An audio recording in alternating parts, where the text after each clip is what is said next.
What is going on, everyone? Welcome back to the world according to Briggs. In recent weeks, we've been researching the migrant patterns of the North American millennial, where they're going to and where they're leaving from in the US. While doing the research, we noticed that a lot have fled to Canada, or at least looked into it. All generations are doing this, but the millennials are the bulk of the migration or attempted migrations to Canada. Moving to Canada is one of those things that starts getting passed around on social media more and more every single election year. Canada is the third most moved to country for Americans behind the UK and Germany. Our neighbors to the north are a very attractive country for a lot of people. When you dig a little deeper, it might not be all that. After doing some research, I reached out to some people I know that have moved to Canada from the US and asked them about their experience. Two of them are girls I dated in high school. One is married to a Canadian and has been there about 15 years now. The other one was born in Vancouver, but lived in LA from like 6th grade and then moved back sometime after college. That girl, our breakup wasn't the most pleasant, so her reply to every question I asked was something like, "Sure, the taxes are high, but you don't live here, so it's worth it." Yeah, that was nice. Another friend went to medical school after the army and has lived in Calgary for about 8 years, so they all told me some reasons not to move to Canada and some things you should know if you're thinking about it. Let's take a look.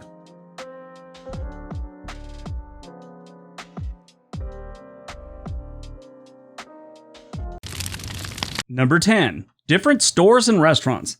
Do you like Target, Trader Joe's, Chick-fil-A, White Castle, In-N-Out? You won't find those and other American regulars in Canada. They have others that will substitute just fine, but most Americans assume Canada has the same stuff as the States do. You may be in for a little bit of a culture shock. They've got good restaurants, don't get me wrong. It's not the ones you're used to in a lot of cases. While researching this video, I came across a channel called Straight Talk. He was eating a piece of Pioneer chicken. Hello, Chris Strait here with Straight Talk. This is Pioneer chicken. There used to be 270 of them. Now they're down to only 2. And this was the basically bought out by Popeyes, essentially. Popeyes took over most of them. This is amazing. When I was young, they had those everywhere. Now I guess there's only 2 left in Los Angeles. I love that place. But I found other options, just like you will if you move to Canada. I'll leave a link to Straight Talk down below. Watch his talks on the US presidents. It's pretty interesting. Number 9. The costs are high. Just like the US, Canada has some extremely expensive cities. Yeah, really bad. Most urban living Canadians say housing costs are unreasonably high. Also ranks fairly high compared to other countries, not just the US, in its cost of living. That's according to Deutsche Bank's annual survey. The average home in the US goes for around $220,000. That's 2019 numbers. In Canada, the average home costs $350,000 American dollars. Look at Zillow's Vancouver offerings. It's ridiculous. You'll probably sit there with your mouth open because it's hard to find a house that is under $1 million Canadian dollars, which is about $747,000. 1 million equals about $747,000. Just so you know, it's still grossly overpriced. Number 8, you're going to need a job. Have a job lined up because they don't have a bunch just waiting for you in Canada. The unemployment rate in the Great White North was 5.67% in 2019, and that's according to the government statistics. In the US, the unemployment rate was 3.6% on average. Obviously, those numbers are way off for both countries right now because of the pandemic. Some also complain that the wages during normal times are lower than they should be. There's a lot that goes into this one, but I'm just going to give you the basic comparison. Both countries' average hourly wage is $27 in each country's currency. But since there's a difference in dollars, Canadians make about $20 American dollars on average compared to the US's $27 an hour on average again. Keep in mind, that is the average. Don't hit the comment section with some nonsense about $20 an hour isn't a low wage. It is on an average. Go to Khan Academy and learn how averages work. Number 7, cheap flights. Flying is more expensive in Canada. That's just how it is. My friend the doctor says he flies from Vancouver to Montreal a handful of times a year. He's also gone from Seattle to New York and Seattle to Boston several times in the last few years. He said at a minimum, he pays a couple $100 more flying in Canada. Almost the same distance.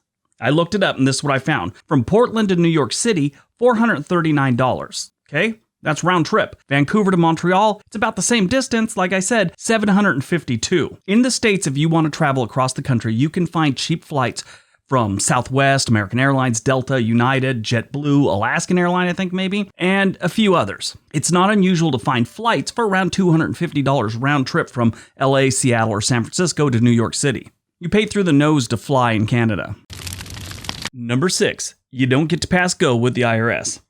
This one's tricky and far beyond my tax knowledge, but I know it's a thing. Depending on your citizenship status, you may have to pay American taxes and Canadian taxes.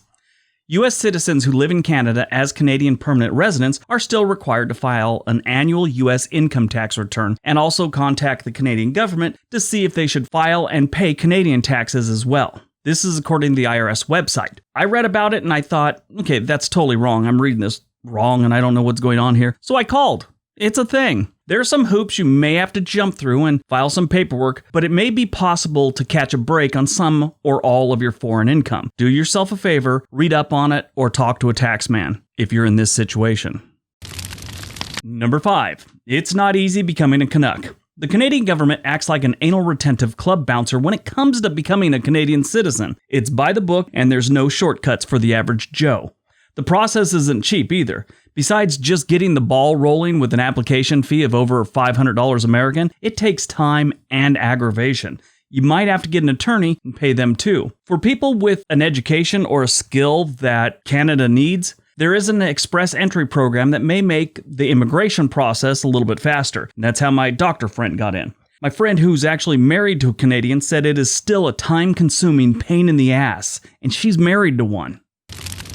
Number 4. Universal healthcare. The Canadian healthcare system is not free. It's actually funded through a combination of personal and corporate taxes, and it's a good chunk of the taxes. But you don't have to worry about going bankrupt if you get ill. You hear a lot of things about the Canadian healthcare system here in the United States. Most of the time it's from politicians saying how bad it is. I don't know.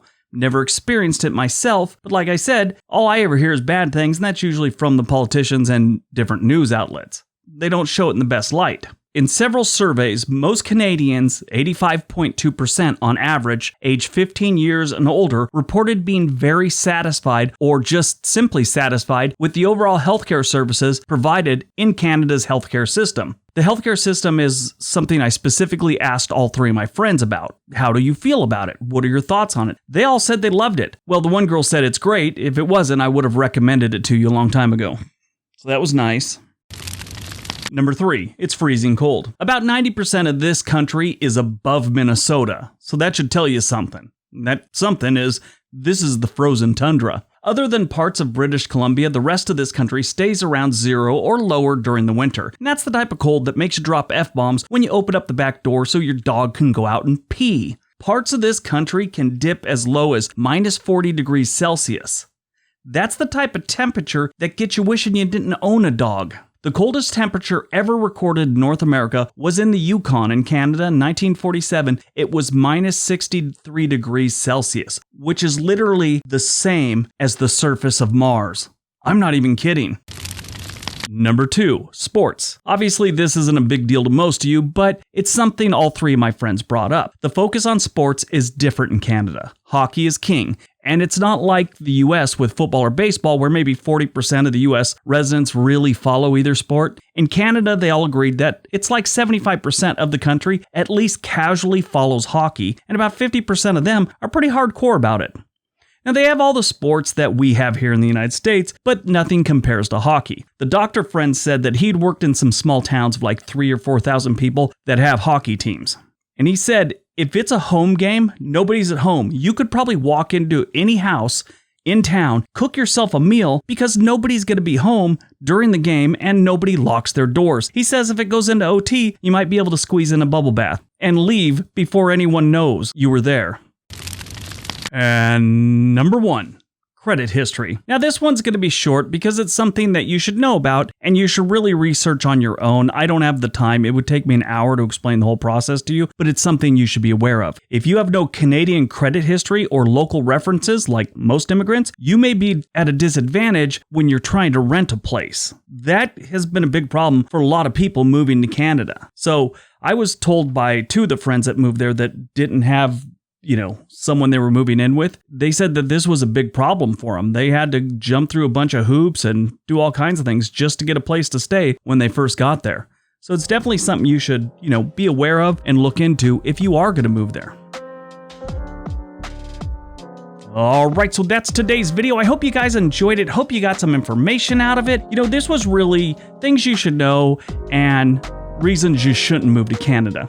I mean, you should move there if you want, but some people look at it as reasons why you might not want to live there. So yeah, if you've ever moved to Canada, if you're one of the people that moved from the US to Canada or you're from Canada, we would love to hear what you think about this list. Maybe ones that should have been added on there. We'd love to hear about it. Leave that in the comment section below. Anyway, don't forget all the links below. Give the video a big thumbs up. Subscribe if you haven't. Everybody have a great day. Be nice to each other.